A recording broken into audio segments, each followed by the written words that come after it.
Hi there. We're going to be reading Chapter 7 in Bubble today. The last chapter we saw Joe getting interviewed by Graham and the documentary team, and we saw more of Amir. We didn't hear much about Henry or George, so we'll just kind of have to see in this chapter if we get to hear about Henry. I looked forward and I noticed that there were some pages with lots of text messages between, I think, Henry and Joe. So to make sure that it's more clear on who's talking, I'll be sure to say their name first so that way you don't get confused. Okay, so chapter 7. The diggers are getting close. I can feel the drills vibrating through my hand on the window pane, and I can hear them too, a distant buzz. I've been watching them since Graham left. 2 yellow generators, 8 men with fluorescent jackets, wearing white hats, 2 of them talking, 2 of them drilling, 2 of them in diggers, scooping up the road and filling yellow trucks with rubble. Another 2 men stand by traffic lights talking, one of them pressing buttons, changing the lights next to the van with red letters on the side. If you smell gas, ring this number 0845 500 200, anytime. The door clicks open. Amir walks in. You can see they started a landing strip, he says. I scrunch my face in confusion. The workmen. They digging up the road to lay huge magnets to create magnetic field, electric charges, and elementary particles with quantum properties. I think they're just laying a new pipe for the gas, I say. It says London Gas on the vans. Amir taps the side of his head. That's what they want you to think. They not stupid. They get humans to do all the work for them. I smile, in what I hope is a convincing way. It's not true. I've seen them digging up the road, but not any massive magnets. Amir turns from the window and yawns. Sorry, I was up all night, he says. Looking for aliens? No, just couldn't sleep. His eyes are dark, but there's a watery sparkle that makes me think he was up all night watching the stars. He sits down beside me. How'd the documentary go? It was good, I say, but I'm a bit tired. Yes, he says, it must be tiring being on TV. I wish I was on TV. I could be on Bollywood. Hollywood? No, Bollywood. Indian films. You know, see them? Like Slumdog Millionaire, but much better.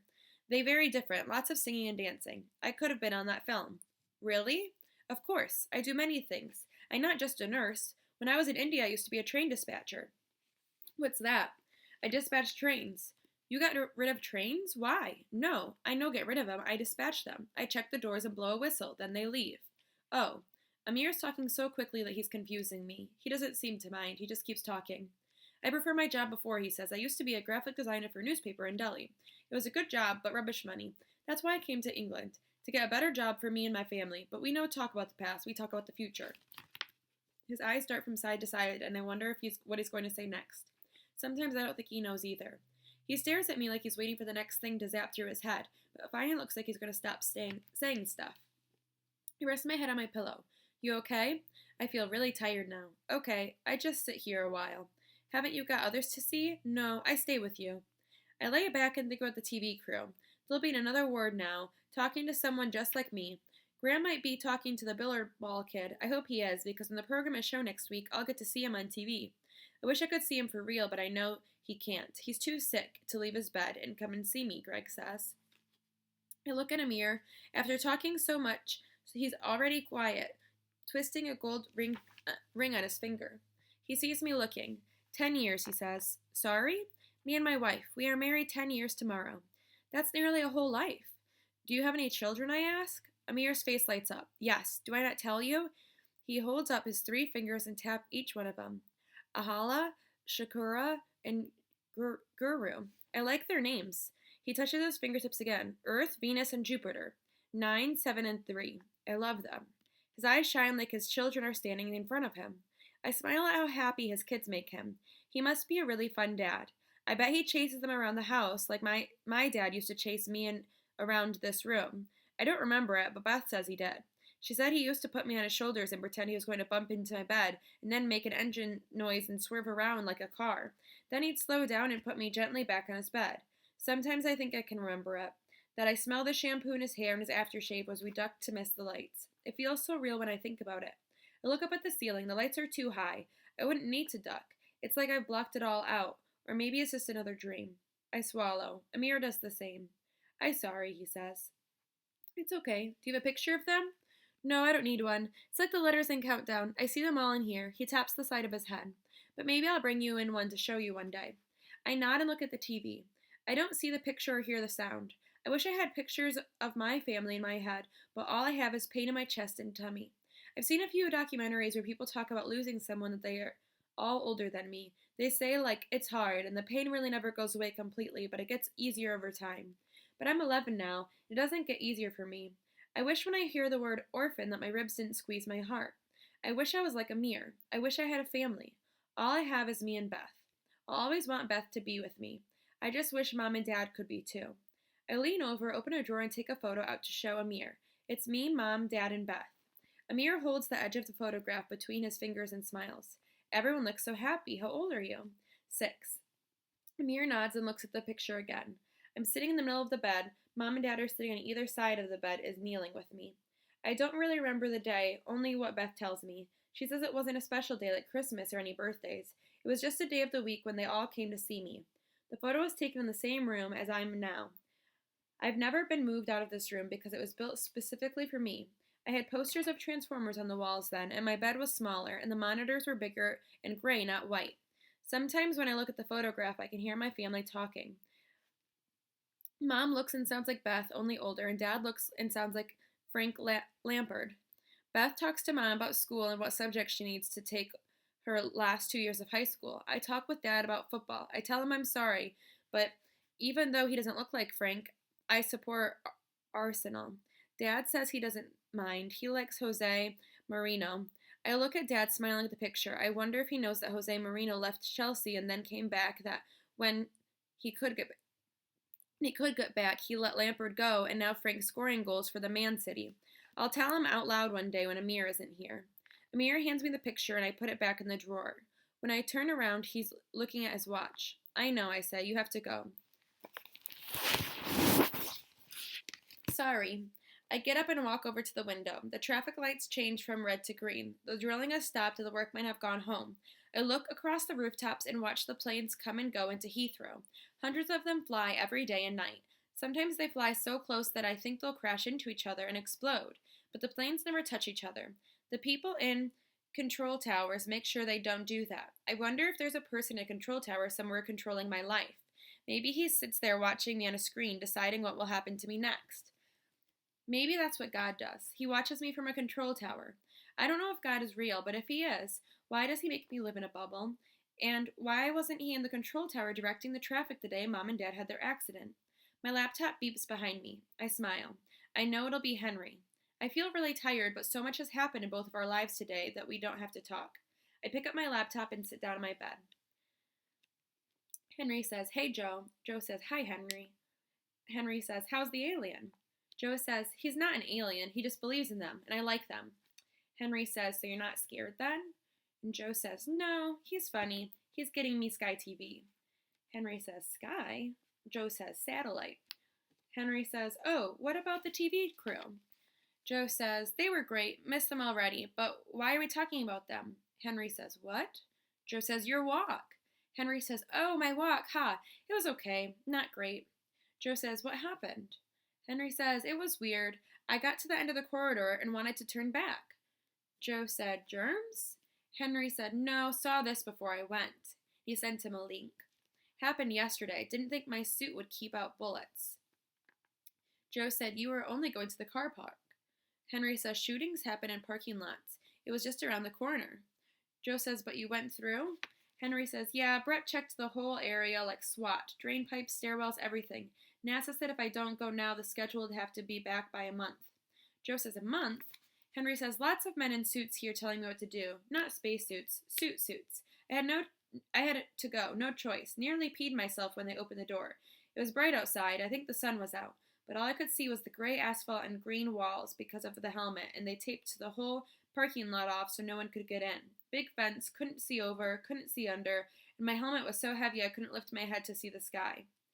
I wait for Henry to write me more, but all I can see is that the pencil's still on the screen like he doesn't know what to say next, and I don't know what to write either. I sigh. After waiting for so long to go outside, all he's got was asphalt and walls. And I guess nothing much is different out there, really, just more dangerous. But I wish I could breathe some dangerous, fresh air, just one time. "Henry?" "Yeah." Joe says, "Do you want to switch to screen?" Henry says, "No, I'm okay here." Joe says, "Sure?" Henry says, "Yeah, but thanks." I'm fried, just wanted to sit here. Joe says, me too, not feeling great, got a bit of a sore throat. Henry says, be careful. Joe says, I know. I reach over for a cup of water. I drink it, but with every gulp it feels like I've got a hedgehog stuck in my throat. I swallow again, it's still there. I look back at the screen. I really want to go to sleep, but Henry is typing at 100 miles an hour now. Henry says, gotta go again tomorrow, don't want to. It's freakier than I thought it would be, but the mall will be bigger, going to be on Philly News, wish you could see. Joe says, I'll ask Amir if he thinks we can get it. It's going to be great. Henry says, you think so? Joe says, burgers and hot dogs. Henry says, not so sure. Joe says, why not? Henry says, Miss Rambo. Joe says, who? Henry sends another link. Henry. Henry says, yeah. Joe says, I think you worry about getting shot too much. Henry says, you worry about car crashes. I worry about guns. My stomach aches. The pain moves up to my heart. My fingers hover over the keyboard, shaking. I wish he hadn't written that. Henry says, Joe, you there? Joe says, yeah. Henry says, sorry, a joke about the difference between England and America. Joe says, it's okay, I'm just really tired. Henry says, want to go? I look at the clock. I know I should go to sleep, but I love talking to Henry. I feel really tired and funny, like all the blood is gone from my face. I look at the clock. Joe says, Henry? Henry says, yeah. Joe says, wish you could come here. Henry says, wish you could come here too. Maybe the transition zone is really a teleportation machine. Zoop, zoop. Joe says, haha. Henry says, or you could just jump on a plane. Joe says, wouldn't get past airport security. Henry says, cut a hole in the fence, just jump in. Kid did it over here, hang on. Here you go. And he sends another link. I click on the link. Teen hitches ride in the wheel of a plane. I scroll down and read how a boy climbed on an airfield perimeter fence, ran across the asphalt, climbed up a wheel, and hit a hold of the plane. I smile. I can't believe it. The boy flew all the way from San Jose to Hawaii. He was just 16. I don't know what his name was. See? What do you think? Joe says, don't know. Can't catch a bus, so no chance of a plane. Henry says, but you could if you got a suit. I smile and keep reading. The boy flew for 5 hours, curled up in a ball. He had no reason to go to Hawaii. It's just like he did it for a dare. Scientists said he's lucky to be alive because it was minus 80 degrees. He said being in the wheel was like the same without much oxygen at the top of Mount Everest. Want to do that? Joe said, I don't know, a bit cold. Henry said, yeah, I need a blanket. I look out of the window. The planes are only 16 miles away. The internet says it takes 31 minutes to get to Heathrow in a car, 42 minutes on the tube. If I was Thor, I could get there quicker. But if I was Thor, I wouldn't need to go to an airport. I could fly all the way to Philadelphia on my own. I'd only have to sneak off my roof, stand on a ledge, point my hammer to the sky. If I can reach the stratosphere and come back down without taking a breath, it would only take me a few minutes to get to America. It'd be faster than a plane, faster than a rocket even. I'd be there so quickly that I wouldn't have to stop for lunch. My laptop beeps. I look back at the screen. Hey Joe, next plane leaves at 2:10 p.m., Terminal 3. I chuckle. Henry? Henry says, what? Joe says, they said the doorway boy might get brain damage. Henry says, oh crap, I didn't read all of it, sorry. My head begins to swirl, sweat drips from my face and trickles down my neck. Henry? What? I don't feel really good. The monitors beep, heart rate 111, body temp 40.1 degrees Celsius. The numbers start to blur. I blink. Heart rate 119, body temp 40.2 degrees Celsius. Henry? My head falls against my pillow. My laptop crashes to the floor. I try to shout, but all that comes out is a croak. This is a crash. This is where my blood goes from my head to my feet, pours out into the room, and drains through a hole in the middle of the floor. This is when the walls start spinning and the pictures blur, then the ceiling turns black and the floor turns black, and I don't know which way I'm facing anymore. My body is cold and wet. My sheets are messed up and falling off my bed. This is a crash when all I can hear is footsteps and voices around my bed. I feel sick and my head aches. We know, Joe, says Dr. Moore. Increased saline. Charlotte shouldn't have let them stay so long. It's not her fault. We all share a responsibility. This could have happened whether they came or not. Easy, Joe, easy. I roll over my side. A nurse puts her hand on my forehead. My stomach cramps and I retch over a bowl. The room starts to spin again. Dr. Moore, Dr. Sai, two nurses. We can't stop filming because someone's going to die. We can't stop filming because someone's going to die. I retch again. Am I going to die? Temp 40, BP 70, over 35. Am I going to die? 100 over 55. Am I going to? Steady. No, Joe, you're not going to die. Needle in my hand, cold fluids in my vein. I feel it surge up my arm through my shoulders and into my chest. Relax, Joe. Deep breaths. Nice deep breaths. I try to breathe. I try to breathe deep and not too fast. I try to imagine my feet sinking into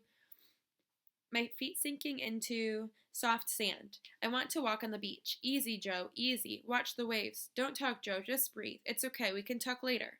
I blink. See Dr. Moore standing over me. Feel so tired. Feel so. I want to watch. This is a crash. And that is all for chapter 7. We hope that Joe's going to be all right. We will read more in chapter 8 tomorrow.